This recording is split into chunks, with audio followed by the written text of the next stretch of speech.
नमस्कार मित्रों। आज मुझे रामधारी सिंह दिनकर की दो पंक्तियां याद आ रही हैं। वह प्रदीप जो दिख रहा है झिलमिल दूर नहीं है, थक कर बैठ गए क्या भाई मंजिल दूर नहीं है। तो मित्रों, अनुशासित ढंग से निरंतर अभ्यास और परिश्रम यदि हम करते चलें तो निश्चित रूप से सफलता हमारी झोली में होगी।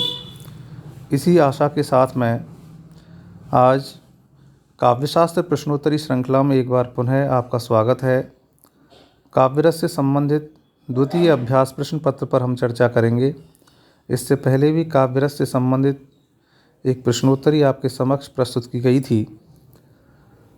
आज यह द्वितीय प्रश्नोत्तरी है काव्यरस से संबंधित। इसमें पहला प्रश्न है, हे मित्र मेरा मन न जाने हो रहा क्यों व्यस्त है, इस समय पल पल में मुझे अपशकुन करता त्रस्त है। तुम धर्मराज समीप रथ को शीघ्रता से ले चलो, भगवान मेरे शत्रुओं की सब दुराशाएं बलो। पंक्तियों में प्रयुक्त संचारी भाव है। इसमें हमें संचारी भाव बताना है। मित्रों, पंक्तियां बहुत प्रसिद्ध पंक्तियां हैं। जयद्रथ वध से ली गई पंक्तियां हैं। हे मित्र मेरा मन न जाने हो रहा क्यों व्यस्त है, इस समय पल पल में मुझे अपशकुन करता त्रस्त है। तुम धर्मराज समीप रथ को शीघ्रता से ले चलो, भगवान मेरे शत्रुओं की सब दुराशाएं बलो। पंक्तियों में प्रयुक्त संचारी भाव। तो मित्रों, संचारी भाव में पहला विकल्प है अमर्ष, दूसरा गर्व, तीसरा शंका और चौथा है गिलानी।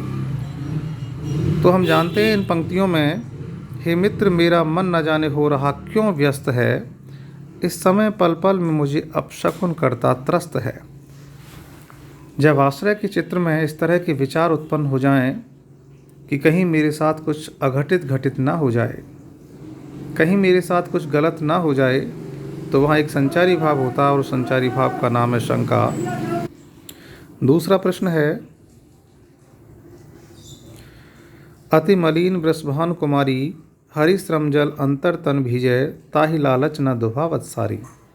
अधमुख रहत उरग नहीं चितवत, ज्यों गत हारे थकित जुआरी। छूटे चिहुर वदन कुमलाने, ज्यों नलनी हिम कर की मारी। हरि संदेश सुन सहज मृतक भई, एक विरहन दूजे अलिजारी। सूर्य श्याम बिन यों जीवत हैं, ब्रज वनिता सब श्याम दुलारी। अब इनमें पूछा गया है कि प्रस्तुत पंक्तियों में प्रयुक्त रस कौन सा है। अति मलिन वृषभानु कुमारी, हरि श्रमजल अंतर तन भीजय, ता लालच न धुबावत सारी।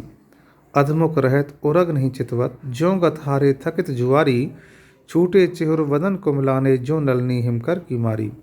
हरि संदेश सुन सहज मृतक भई, एक विरहिन दूजे अलिजारी। इन पंक्तियों में काव्यरस पूछा गया है। विकल्प हैं करुण रस, अद्भुत रस, श्रृंगार रस और भयानक रस। तो मित्रों, इसमें श्रृंगार रस है और श्रृंगार रस का वियोग पक्ष है। वियोग श्रृंगार का उदाहरण है ये, क्योंकि यहाँ विरहिन शब्द का प्रयोग भी हुआ है। राधा की विरह व्यथा का इसमें चित्रण किया गया है, तो श्रृंगार रस है। अगला प्रश्न, निम्नलिखित काव्य पंक्तियों में कौन सा स्थायी भाव है। पंक्तियां हैं, हे आर्य रहा क्या भरत अभीप्सित अब भी, मिल गया अकंटक राज उसे जब तब भी। ये जो पंक्तियां हैं ये मैत्रीशरण गुप्त के साकेत से ली गई पंक्तियां हैं।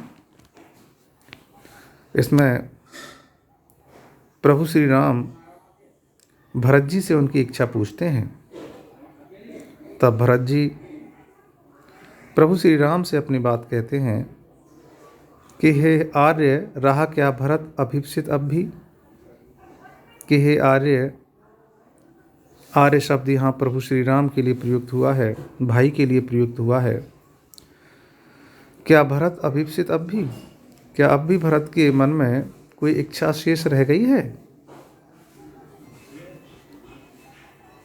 आप वनगमन में आए, जैसे ही आपको वनवास हुआ, आपने वन में प्रस्थान किया, तो आपके वियोग में पिता की मृत्यु हो गई, सब कुछ तो समाप्त सा हो गया, क्या अब भी मेरे मन में कोई इच्छा शेष रह गई? भरत जी की इन बातों को सुनने वाले वहाँ पर और भी लोग मौजूद थे। पंचवटी पर जो और लोग मौजूद थे वो भरत जी के इन विचारों को सुनकर, उनकी बातों को सुनकर के भाव विभोर हो गए और वहाँ करुण रस की धारा प्रवाहित होने लगी। मित्रों, प्रसंगवश इन पंक्तियों में करुण रस है और करुण रस का स्थायी भाव शोक होता है, तो इसका सही आंसर शोक। अगला प्रश्न देखते हैं। अगला प्रश्न है, वह है शिला सब चंद्रमुखी पर से पद मंजुल कंज तिहारे, कीनी भली रघुनायक जो करुणा कर कानन को पगधारे। पंक्तियों में प्रयुक्त रस कौन सा है? तो मित्रों, पंक्तियां कुछ इस तरह से हैं कि विंध्य के वासी उदासी तपोव्रत धारी, महाबिनु नारी दुख्यारे, गौतम तीय तरी तुलसी सुकथा सुन भय मुनि वृंद सुख्यारे। वह शिला सब चंद्रमुखी पर से पद मंजुल कंज तिहारे, कीनी भली रघुनायक जो करुणा कर कानन को पगधारे। विंध्य के वासी जो तपस्वी महामुनि सिद्ध पुरुष थे, वो बड़े दुखी थे कि उस क्षेत्र में उन्हें कोई नारी, कोई स्त्री दिखाई नहीं देती थी। ये उनके लिए सबसे बड़ा दुख था। लेकिन जैसे ही उनको पता लगा कि प्रभु श्री राम का आगमन इस क्षेत्र में होने वाला है और प्रभु श्री राम के चरणों की महिमा उन्हें विदित हो गई थी, ज्ञात हो गई थी कि उनके चरणों का स्पर्श पाकर के पत्थर की शिला भी नारी में परिवर्तित हो गई, नारी बन गई। तो इस विंध्य क्षेत्र में तो बड़ी बड़ी शिलाएं हैं, जहाँ जहाँ प्रभु श्री राम के चरण पड़ेंगे, जिस जिस शिला को वे चरण स्पर्श करेंगे, वो समस्त शिलाएं चंद्रमुखी के समान सुंदर नारियों में परिवर्तित हो जाएंगी और हमारा जो दुख है वो दुख हमेशा के लिए मिट जाएगा। इस बात को सोच सोच कर के बड़े खुश हो रहे हैं, बड़े प्रसन्न हो रहे हैं। इन पंक्तियों में रस पूछा गया है, चूँकि वो बड़े प्रसन्न हो रहे हैं तो यहाँ हास्य रस है। चौथे प्रश्न का सही आंसर है हास्य रस। अगला प्रश्न देखते हैं।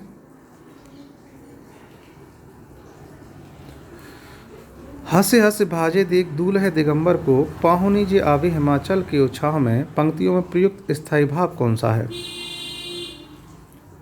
पद्माकर की पंक्तियां हैं, बड़ी अच्छी पंक्तियां हैं। हंसे हंसे भाजे देख दूल्हे दिगंबर को, पाहुनी जे आवे हिमाचल के उछाह में। कहे पद्माकर जो काहू सो कहे को कहा, जोई जहाँ देखे सो हंसे ताह राह में। मगन भयु हस नगन महेश ठाड़े, बेउ हंसे और हंसे हंस के उमाह में। शीश पे गंगा हंसे भुजन भुजंगा हंसे, हास ही को दंगा भयो नंगा के विवाह में। यहाँ भगवान शिव जो हिमाचल के यहाँ दूल्हे बन करके जाते हैं, उनकी विचित्र वेशभूषा का चित्रण यहाँ किया गया है और उनकी विचित्र वेशभूषा को देख करके जो दर्शक अतिगण थे वो बड़े हंस रहे थे, हंस हंस करके लोटपोट हो रहे थे। उनकी हंसी बंद होने का नाम नहीं ले रही थी। तो इन पंक्तियों में स्थायी भाव पूछा गया है, क्योंकि स्टार्टिंग से ही इन पंक्तियों में संकेत कर दिया गया है हंस हंस भाज देख दूल्हे दिगंबर को। यहाँ दिगंबर शब्द दूल्हे दिगंबर भगवान शिव के लिए प्रयुक्त हुआ है और हंसी वाली बात यहाँ स्टार्टिंग में बता भी दी। इन पंक्तियों में स्थायी भाव पूछा गया है। रति श्रृंगार रस का स्थायी भाव होता है, हास हास्य रस का होता है, उत्साह वीर रस का होता है, निर्वेश शांत रस का होता है। चूँकि यहाँ हास्य रस है, अतः यहाँ पर स्थायी भाव हो जाएगा हास। सही आंसर सेकंड नंबर।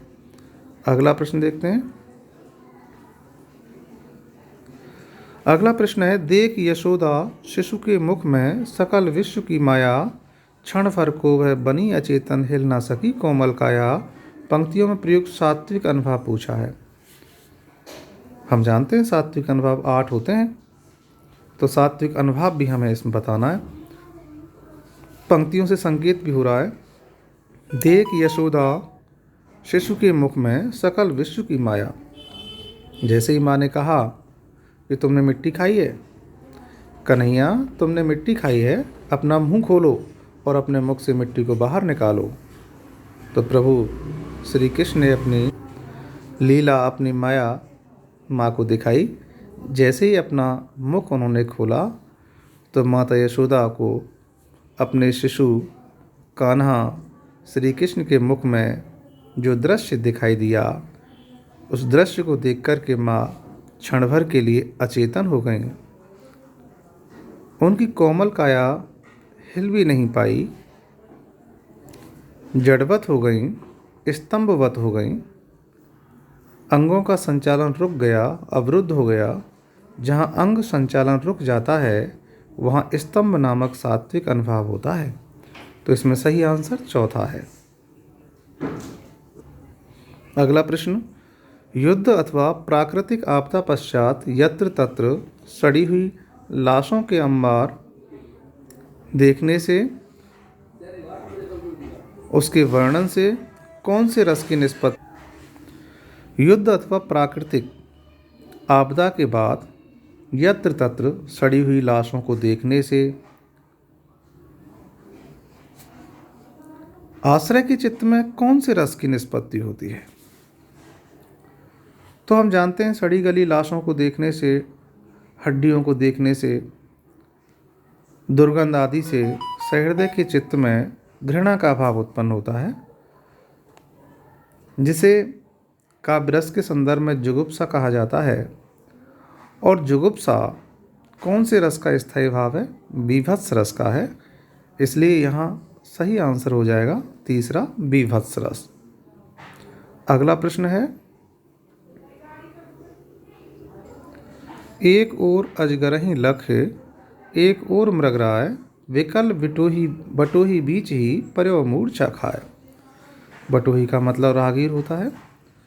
तो एक ओर अजगर को देखकर और दूसरी ओर सिंह को देख करके एक राहगीर व्याकुल हो गया और बीच में ही मूर्छा खाकर बेहोश होकर के गिर गया। इन पंक्तियों में कौन सा रस है? तो हम जानते हैं घना जंगल हो, रात्रि का घना अंधकार हो, हिंसक पशुओं की आवाज़ें आ रही हों, हिंसक पशुओं से संबंधित कोई क्षेत्र हो। तो ऐसी स्थिति को देख कर के आश्रय के चित्त में भय का भाव उत्पन्न होता है, और भय स्थायी भाव है भयानक रस का। तो इसका सही आंसर हो जाएगा भयानक रस। अगला प्रश्न देखते हैं,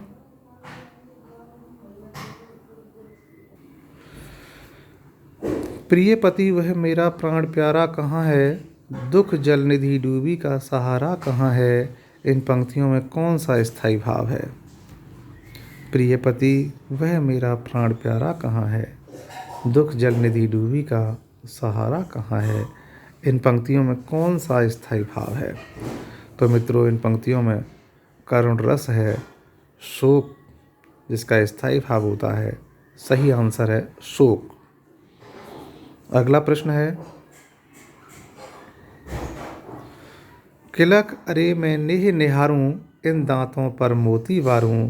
इन पंक्तियों में कौन सा रस है? तो पंक्तियों को पढ़ने मात्र से ही विदित हो रहा है कि वत्सल रस है, वात्सल्य है। जो इसका स्थायी भाव वात्सल्य होता है, रस वत्सल है। माता पिता का संतान के प्रति जो प्रेम है वो वत्सल रस के अंतर्गत आता है। तो 10वां जो प्रश्न है इसका सही आंसर पहला विकल्प वत्सल। अब अगली पंक्तियां हैं। 11वां प्रश्न है, बुरे समय को देखकर गंजे तू क्यों रोए, किसी भी हालत में तेरा बाल न बांका होए। जब सिर पर बाल ही नहीं है तो बाल बांके कहाँ से होंगे? तो पंक्तियों में प्रयुक्त रस कौन सा है? रस पूछा गया है। तो आप देखिए, भयानक रस है नहीं, करुण रस है नहीं, वीर रस है नहीं, हास्य रस की पंक्तियाँ हैं कि बुरे समय को देखकर गंजे तू क्यों रोए, किसी भी हालत में तेरा बाल न बांका हुए। पंक्तियाँ हास्य रस से युक्त हैं। तो सही आंसर तीसरा है, हास्य रस। अगला प्रश्न है, वितर्क निम्न में से क्या है? वितर्क निम्न में से क्या है? अनुभाव, संचारी भाव, उद्दीपन विभाव, आलम्बन विभाव। तो हम जानते हैं वितर्क है, व्याधि है, विबोध है, व्रीड़ा है, ये संचारी भाव है। तो वितर्क संचारी भाव है। अगला प्रश्न है, स्वेद निम्न में से क्या है?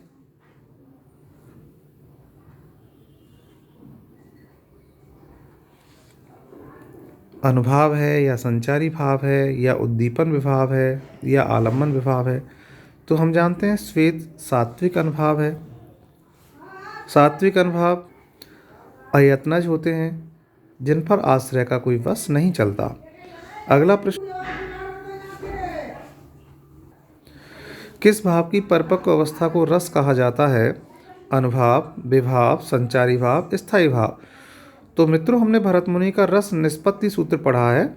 विभावानुभाव व्यभिचारी संयोगात रस निष्पत्ति, कि विभाव, अनुभाव और व्यभिचारी भावों के संयोग से पुष्ट होकर स्थायी भाव ही रस अवस्था को प्राप्त होता है।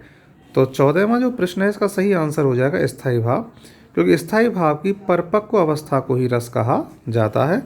धन्यवाद मित्रों।